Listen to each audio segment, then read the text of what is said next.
Hello বন্ধুরা, তোমরা সবাই কেমন আছো? আশা করি ভালো আছো। সামনে জামাই ষষ্ঠী, তাই জামাইদের জন্য স্পেশাল একটা রান্না রেসিপি তোমাদের সাথে আমি শেয়ার করলাম। যে সকল জামাইরা পটল খেতে পছন্দ করে না, তাদের একবার হলেও এই রেসিপিটা বানিয়ে দিও। চলো, প্রথমে পটলগুলোকে ধুয়ে পরিষ্কার করে কেটে লবণ হলুদ মাখিয়ে রেখেছি। এদিকে আমি চিংড়ি মাছটাকে ভালোভাবে জাল দিয়ে নিয়েছি। এবার কড়াইতে তেল দিয়ে পটলগুলো আমি খুব ভালোভাবে ভেজে নেব। পটলটাকে কিন্তু একটু সময় নিয়েই ভাজতে হবে, তা না হলে খাওয়ার সময় কিন্তু পটলটা খেতে ভালো লাগবে না। পটলগুলো ভাজা হয়ে গেলে ওই তেলের মধ্যেই আমি চিংড়ি মাছগুলোকে একে একে সব দিয়ে দিচ্ছি। চিংড়ি মাছগুলো দিয়ে আমি চিংড়ি মাছটাকেও একটু হালকা করে ভেজে নেব। চিংড়ি মাছটা কিন্তু আর খুব কড়া করে আমি ভাজবো না। দেখো, চিংড়ি মাছটা আমার ভাজা হয়ে গেছে। চিংড়ি মাছগুলো তুলে নিয়ে আমি ওই তেলের মধ্যে মশলাটাকে দিয়ে দিচ্ছি। মশলা বলতে আমি এখানে একটু আদা, জিরের গুঁড়ো, একটু লঙ্কা, একটু পোস্ত, একটু কাজু দিয়েছিলাম।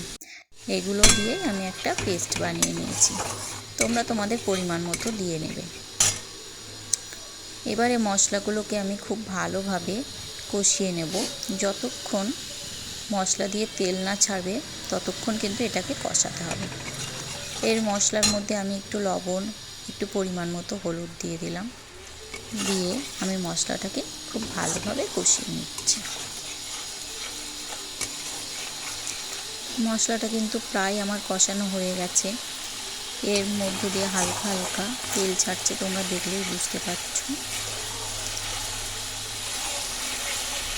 মশলাটা যত কষানো হবে তরকারির স্বাদটা কিন্তু তত বেশি হবে, তত খেতে ভালো লাগবে। মশলার কাঁচা গন্ধ থাকলে তরকারি খেতে ভালো লাগে না। দেখো, তোমাদের সাথে গল্প করতে করতে কিন্তু আমি মশলাটা অনেকক্ষণ ধরে কষিয়ে নিলাম। এবার এর মধ্যে আমি যে পটল ভেজে রেখেছিলাম, চিংড়ি মাছ রেখেছিলাম ভেজে, সেগুলোকে দিয়ে দিচ্ছি। দিয়ে এটার সাথেও আমি মশলাটাকে খুব ভালো করে মিশিয়ে নেব। একটু সময় ধরে কিন্তু এই কাজটা করতে হবে, তাড়াহুড়ো করলে কিন্তু কাজটা ভালো হবে না। বেশ খানিকক্ষণ সময় ধরেই আমি পটলের সাথে চিংড়ি মাছটা কষিয়ে নিয়েছি। দেখো, তোমরা দেখতে পাচ্ছ আমি খুব সহজ করেই কিন্তু তোমাদেরকে এটা দেখাচ্ছি। এবারে দেখো, ভালো করে কিন্তু আমার কষানো হয়ে গেছে।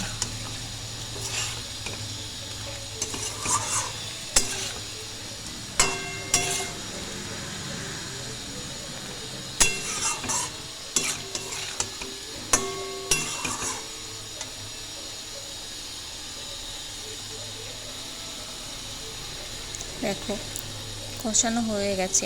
এর মধ্যে আমি দিয়ে দিচ্ছি দুধ। আমি প্যাকেট দুধ নিয়েছি। তোমাদের যদি নারকেল থাকে বাড়িতে, তোমরা নারকেলটাও দুধ বের করে দিতে পারো। আমি কিন্তু এর মধ্যে খুব বেশি জল ব্যবহার করব না। যেটুকু আমি চিংড়ি মাছটা জাল দেওয়ার সময় লবণ হলুদ দিয়ে জাল দিয়েছিলাম, সেই জলটুকুই কিন্তু আমি এখানে শুধু ব্যবহার করছি।